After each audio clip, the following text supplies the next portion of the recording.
تو کعبے سے وہ افضل ہے، کیونکہ ان کی شان جو ہے وہ کعبے سے کہیں زیادہ ہے. کعبے کی عظمت انہی کی وجہ سے. اگر کعبہ پاک ہے تو وہ پہلے ہی سے پاک کیوں نہیں؟ ایک سوال. تو دوسرا میرا سوال یہ آپ سے یہ ہے شاہ صاحب کہ حدیث قدسی میں، جو حدیث قدسی ہے اس میں اللہ تعالیٰ نے اپنی عزت اور جلال کی قسم کھا کے کہا کہ اگر ان 5 ہستیوں کو میں نہ پیدا کرتا تو کائنات کو میں نہ پیدا کرتا. پورے قرآن میں آپ حافظ ہیں، مجھے کہیں نظر یہ ہے کہ اللہ نے اپنی عزت اور جلال کی قسم کھائی ہو. تو پھر رشتہ بھی سرکار سے جوڑا ہے. شاہ صاحب یہ حدیث جو ہے نا اس کا حوالہ دے دیں ذرا. سرکار حدیث قدسی ہے، حدیث قسام ہے، یہ آپ کو مل جائے گی. نہیں وہاں نہیں ہے. نہیں ہے، حدیث قسام ہے سرکار. نہیں یہ آپ فرما رہے ہیں 5 کو پیدا نہ کرتا تو کسی کو نہ پیدا کرتا. یہ حدیث کا حوالہ ضرور دیں آپ. حدیث قسام یہ نہیں ہے. حدیث قسام میں سرکار یہ آتا ہے، حدیث قسام میرے سامنے پڑھی ہے، میں پچھلی گفتگو میں پوری پڑھ کے سنا چکا ہوں. یہ اس وقت بھی جامع ترمذی، بخاری شریف سب کتابیں میرے پاس ہیں. آپ اپنی کتاب میں سے اگر حوالہ دینا چاہتے ہیں تب بھی حوالہ ضرور چھوڑے کہ کس کتاب میں یہ لکھا ہے. ایک منٹ سرکار اگر مجھے دیں تو میں آپ کو. ٹھیک ہے. کتاب پہلے کھول کر رکھا کریں کیونکہ یہاں پر ٹائم بہت پھر ویسٹ ہوتا ہے. وہ بات یہ آپ کی ٹھیک ہے. نہیں جب بھی آپ بات کریں تو آپ حوالہ تو ساتھ جو ہے وہ رکھا کریں نا. کتاب پہلے نکالا کریں، پھر جو ہے کال کیا کریں، پھر جو ہے بات کیا کریں. تو اس میں یہ ہوگا نا کہ ٹائم جو ہے وہ ہمارا تو یہاں بہت قیمتی ٹائم ہے. میں بہت قیمتی ٹائم ہے، میں یہ بات جی بات کریں آپ اگر حوالہ ہے تو. چلو میں پتہ کیا کرتے، چلو اس بات پہ کہ اگلے ہفتے میں آپ کو حوالہ دے دوں گا. چلو کوئی تو یہ بات یہ ہے کہ سرکار فاطمہ الزہرا سے رشتہ جوڑا ہے. اب پہلے بھی آپ نے سوال کیے ہیں، ابھی بھی کیے، تو انشاءاللہ آپ کے سوالوں کے جوابات وہ دیے جائیں گے اور انشاءاللہ ہم نیکسٹ ویک کا بے تابی سے انتظار کریں گے کہ آپ حوالہ بھی لے کر آئیں گے اور پیش کریں گے انشاءاللہ. بہت شکریہ. جی شاہ صاحب. میں یہ عرض کر رہا تھا کہ یہ قرآن پاک کی پوری جو پورا رکوع ہے جی اس آیت کریمہ سے قبل کی 6 7 8 آیتیں اور بعد کی آیتیں، اس میں اللہ احکم الحاکمین جل وعلا ازواج مطہرات سے خطاب فرما رہا ہے.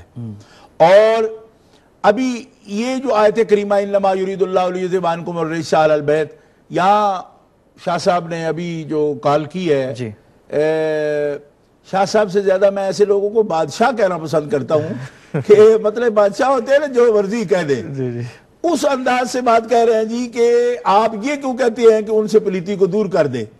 ہم کہہ رہے ہیں یہ تو قرآن کہہ رہا ہے. لیذھب عنکم الرجس کے لفظ جو ہے وہ کیا ہم سنیوں نے ڈال دیے قرآن میں کہ تم سے لے جائے وہ پلیتی کو؟ یہ قرآن کے اپنے لفظ ہیں. ٹھیک، یہ پلیتی تم سے لے جائے اور تمہیں پاک کرے جس طرح پاک کرنے کا حق ہے. ٹھیک ہے جی. یہ الفاظ مبارکہ. اب وہ فرماتے ہیں کہ چونکہ وہاں یہ ہے کہ آپ پاک رکھیں بیت اللہ شریف کو. حضرت اسماعیل علیہ السلام اور ابراہیم علیہ السلام کی یہ ڈیوٹی لگائی گئی، تو پاک رکھنے کی ڈیوٹی لگائی گئی نا کہ اس کو آلودہ نہ ہونے دیں. کہ مشرک آتے ہیں تو پھر اس میں گندگی رکھ دیتے ہیں، اس میں لا کر وہ بت رکھ دیتے ہیں. پھر حضور نے بھی پاک کیا ہے کعبے کو، نبی پاک علیہ السلام نے بھی پاک کیا نا. تو یہ ڈیوٹی ہے، آل ابراہیم کی ڈیوٹی ہے یہ کہ حاجیوں کے لیے، وہاں عمرہ طواف کرنے والوں کے لیے وہ کعبہ کو پاک رکھیں. یہ ان کی ڈیوٹی ہے. ٹھیک ہے جی. تو اللہ حکم الحاکمین جل وعلا نے آل محمد کریم کو بھی، ازواج مطہرات کو بھی پاک فرما دیا. ٹھیک ہے جی. پاک فرمایا اور یہ نعمت بیان فرمائی اور پہلے ایک ایک پلیتی کی نشاندہی فرما دی کہ ان کو اپنے قریب نہ بھٹکنے دینا. ان اتقیتن فلا تخضعن بالقول فیطمع الذی فی قلبہ مرض وقلن قولا معروفا ان کنتن تریدن الحیات الدنیا وزینتہا. اگر دنیا اور دنیا کی زیب و زینت کا تمہیں خیال ہے تو پھر رسول اللہ تمہیں چھوڑ دیتے ہیں، جاؤ دنیا لے جاؤ ان سے. اور اگر اللہ اور اللہ کے رسول کو رکھنا ہے تو پھر تمہارا اجر آخرت میں ہے. تو تقوی اختیار کرو، زیب و زینت کو ظاہر نہ کرو. یعنی اقمنا الصلاۃ آتینا الزکاۃ اطیعنا اللہ ورسولہ، نماز قائم کرو، زکوٰۃ ادا کرتی رہو اور اللہ اور اللہ کے رسول کی اطاعت کرو. اب فرمایا گیا یہ احکام جو اتنے تمہیں دیے جا رہے ہیں مخاطب کر کے، یا نثال نبی یہ الگ کہہ کہ تمہیں مخاطب کر کے دیے جا رہے ہیں، اس لیے دیے جا رہے ہیں کہ اللہ تعالیٰ تمہارے قریب بھی پلیتی نہیں آنے دینا چاہتا، تم سے دور کرنا چاہتا ہے، تمہیں پاک کرنا چاہتا ہے۔ تو یہ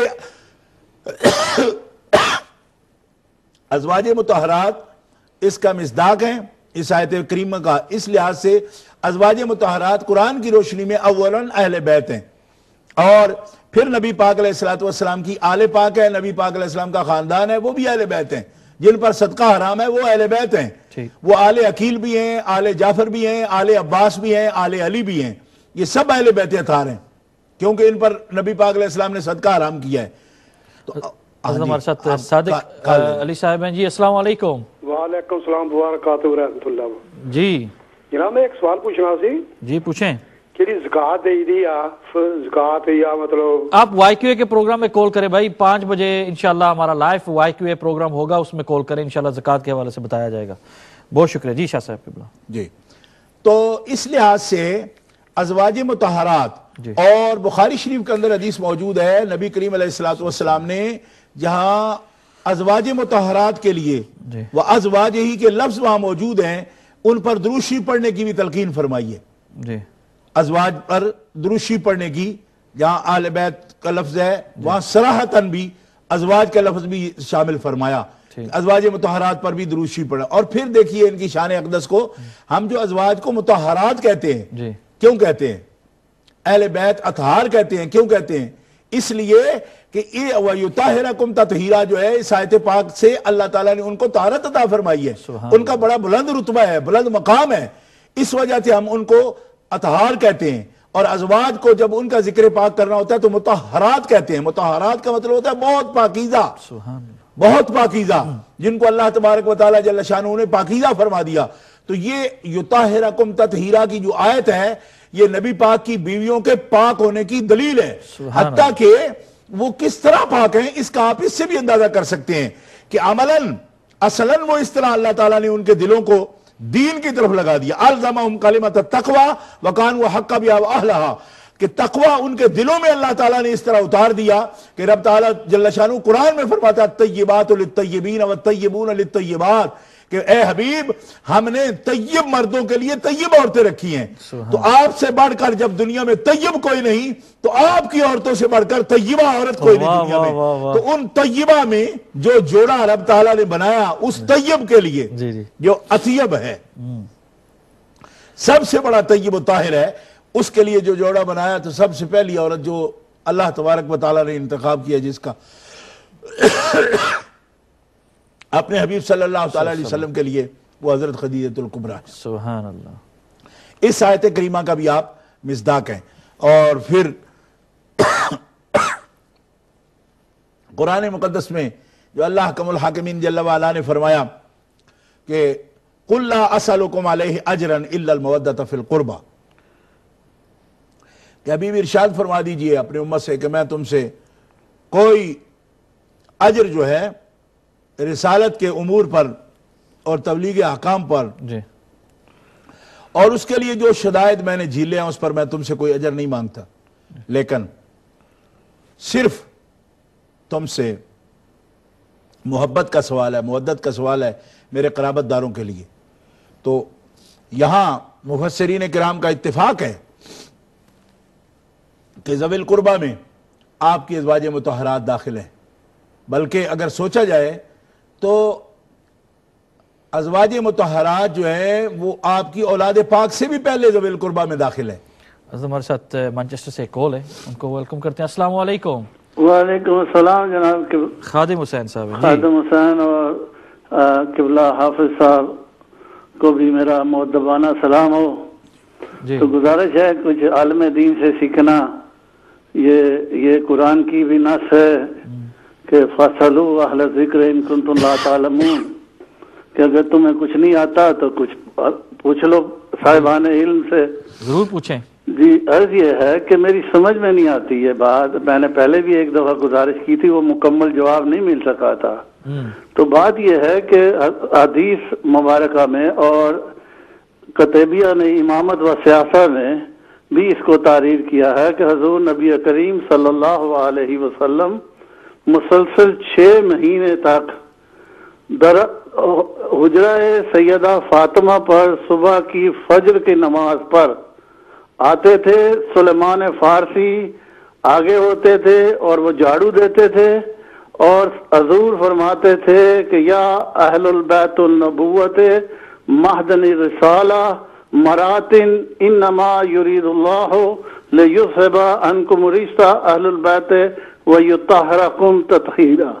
کسی جھوٹی روایت سے جناب شاہ صاحب یہ ثابت نہیں ہوتا کہ رسول پاک نبی کریم ایک دفعہ بھی ازواج کے دروازے پر جا کر یہ عمل کیا ہو. یہ ذرا مجھے سمجھا دیں کہ میری سمجھ میں نہیں آئی کہ کیونکہ جو رسول کرتا ہے وما ينطق ان هوى الا وحی یوحی کہ مساق کے صاحب فی امان اللہ. بہت شکریہ حاتم حسین صاحب، بہت شکریہ، جزاکم اللہ. کچھ سمجھ خدا کی طرف سے ہی جو ہے ہوتی ہے تو انشاءاللہ ضرور جو ہے کسی نہ دن آپ کو بھی آئے گی انشاءاللہ. جی شاہ صاحب کی بلا. تو میں یہ عرض کر رہا ہوں کہ قرآن پاک کی یہ آیات جو ہیں اپنے سیاق و سباق میں ما قبل ما بعد کی آیات میں ہر وقت مخاطب کر رہی ہیں ازواج مطہرات کو، سیاق میں بھی سباق میں. وَذْكُرْنَ مَا يُتْلَى فِي بُيُوتِكُنَّ مِنْ آیَاتِ اللَّهِ وَالْحِکْمَةِ إِنَّ اللَّهَ كَانَ لَطِیفًا خَبِیرًا. تو اس کے اندر لوگ مختلف کلام کرتے رہتے ہیں. ابھی بھی شروع ہو گیا جیسا خادم صاحب نے بھی کیا ہے کہ آیت پڑھی، حالانکہ یہ کسی بھی معتبر حدیث میں اس قسم کا کوئی مضمون جو ہے نا وہ بیان نہیں ہوا، کیونکہ اہل بیت اطہار کو معدن رسالت کہنا یہ خود اس بات کی دلیل ہے کہ ان کو سمجھ بھی نہیں کہ کیا کہہ رہے ہیں. جی ٹھیک ہے، یعنی رسول اللہ تو معدن ہو سکتے ہیں اہل بیت کے. اہل بیت کس طرح معدن ہیں کہ ان کے گھر کے سامنے کہیں کہ رسالت کا خزانہ یہ ہے، یہاں سے رسالت نکلی ہے. تو یہ بات تو درست ہی نہیں ہے. تو مسئلہ یہ ہے کہ اللہ تبارک و تعالی جل شانہ نے کس گھر میں آیت نازل فرمائی، اسی سے مسئلہ سارا حل ہو جاتا ہے. صحیح. تو جامع ترمذی شریف میں یہ حدیث موجود ہے، ابو سلمہ کی روایت بھی ہے اور زید ابن ارقم کی، حضرت ام سلمہ رضی اللہ تعالیٰ عنہ کی. وہ فرماتی ہے کہ یہ فی بیت ام سلمہ یہ آیت کریمہ نازل ہوئی ہے. ٹھیک ہے، اور نبی کریم علیہ السلام ان کو فرما رہے ہیں جب انہوں نے کہا کہ بعد میں بلایا، نبی پاک علیہ السلام نے بلایا حضرت فاطمہ الزہرا کو، سرکار کو، حضرت مولا پاک کو اور حضرت امام حسن پاک کو، امام حسین پاک کو بلایا اور ان پر چادر اڑائی. چادر اڑائی تو حضرت ام سلمہ نے کہا کہ میں بھی چادر میں آ جاؤں، تو آپ نے فرمایا انت علی مکانک وانت علی خیر، کہ تو پہلے ہی اس مکان والی ہے جس میں یہ آیت کریمہ نازل ہوئی ہے. ٹھیک ہے جی. اب یہ کہتے ہیں جی کہ ازواج کے حجروں پر آیت کیوں نہیں پڑھی انہوں نے؟ بھائی ازواج کے حجروں پر آیت رب نے پڑھ دی، کیونکہ رب نے جن حجروں پر آیت نازل کر دی ان پر پڑھنے کی تو ضرورت کوئی نہیں تھی، اور جن کو شامل کرنا تھا رسول اللہ نے اہل بیت میں ان کو کر دیا. تو اس کا کب کوئی انکار کرتا ہے کہ وہ اہل بیت میں شامل نہیں ہیں؟ وہ بھی اہل بیت ہیں، اہل بیت ہیں، اہل قصا ہیں، وہ اہل بیت ہیں، ذوی القربہ میں ہیں. اس کا کوئی انکار نہیں کرتا. ظلم یہ ہے کہ جن پر یہ آیت خدا نے نازل کی ان کا انکار کیوں کیا جاتا ہے؟ وہ ازواج مطہرات ہیں. بیویاں پاک ہوں گی تو بیٹیاں پاک ہوں گی نا. بیوی حضرت خدیجہ الکبریٰ کی تو ہم شان بیان کر رہے ہیں اس وقت. حضرت خدیجہ الکبریٰ ماں ہیں، حضرت فاطمہ الزہرا بیٹی ہیں. اب ظلم یہ ہے کہ اس ماں کے لیے یہ شان کے منکر ہیں جن کے وجود اقدس کا حصہ ہے فاطمہ الزہرا، انہی کے دودھ پر پلی ہیں اور کسی کو دودھ بھی نہیں پلانے دیا حضرت خدیجہ نے. حضرت خدیجہ الکبریٰ نے مکے والوں کے رواج کے مطابق کسی دائی کو بھی نہیں دی، خود پالی ہیں، اپنے دودھ پر خود دودھ پلایا حضرت بی بی پاک کو، گھر میں خود پالا پوسا. تو ہم تو یہ صرف اپیل کرتے ہیں لوگوں سے، کہتے ہیں ہمیں سمجھ نہیں آتی. سمجھ آنی چاہیے. اگر حضرت فاطمہ الزہرا کا مقام سمجھو تو ان کی ماں کا مقام بھی سمجھو. حضرت خدیجہ الکبریٰ رضی اللہ تعالی عنہا آپ ازواج مطہرات میں ہیں، مومنوں کی ماں ہیں، ذوی القربہ میں ہیں، اہل بیت اطہار میں ہیں، اور حضرت خاتون جنت کی ماں ہیں، حسنین کریمین کی نانی ہیں، اور آپ سابقون الاولون میں سے ہیں. سبحان اللہ. بے شک سابقون الاولون میں سے ہیں. سبقت ہے آپ کو اسلام میں. آپ ہی دین اسلام کے لیے اولین خرچ، بلکہ آپ کے لیے تو تمام مفسرین کرام نے یہ بھی لکھا کہ جیسا قرآن مقدس نے فرمایا لا یستوی منکم من انفق من قبل الفتح وقاتل، کہ فتح سے پہلے، فتح مکہ سے پہلے جن لوگوں نے دین اسلام کے لیے خرچ کیا